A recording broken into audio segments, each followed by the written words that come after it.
Une chorégraphie chilienne, un hymne féministe.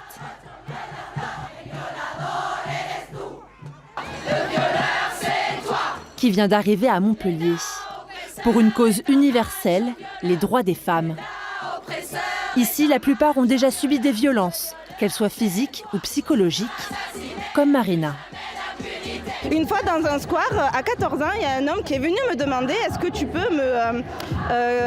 je l'ai écrit là-bas, me lustrer le champignon ?» à 14 ans. Donc je me suis dit « Mais laissez-moi tranquille, je vais crier ». Il m'a dit « Mais si tu veux, on peut s'arranger. » C'est inacceptable en fait, je veux pas que ma fille elle le subisse. Jenina a 19 ans. Il y a un an, son ex-compagnon l'aurait forcée à avoir une relation sexuelle. Ce n'est que plus tard qu'elle en prendra conscience. Elle avait subi un viol. Pour moi, c'était peut-être normal qu'une femme, en gros, cède quand son mec a envie, quoi. C'était toujours ce qu'on m'avait dit. Et c'était quelque chose qui revient souvent aux femmes.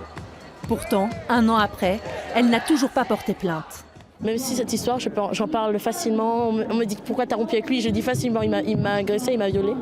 Mais j'ose pas aller porter plainte et je me dis que ça ne servira à rien. Depuis l'affaire Weinstein, le mouvement MeToo et la naissance du mot féminicide, la parole s'est libérée. Mais les violences sont toujours là, parfois prévisibles.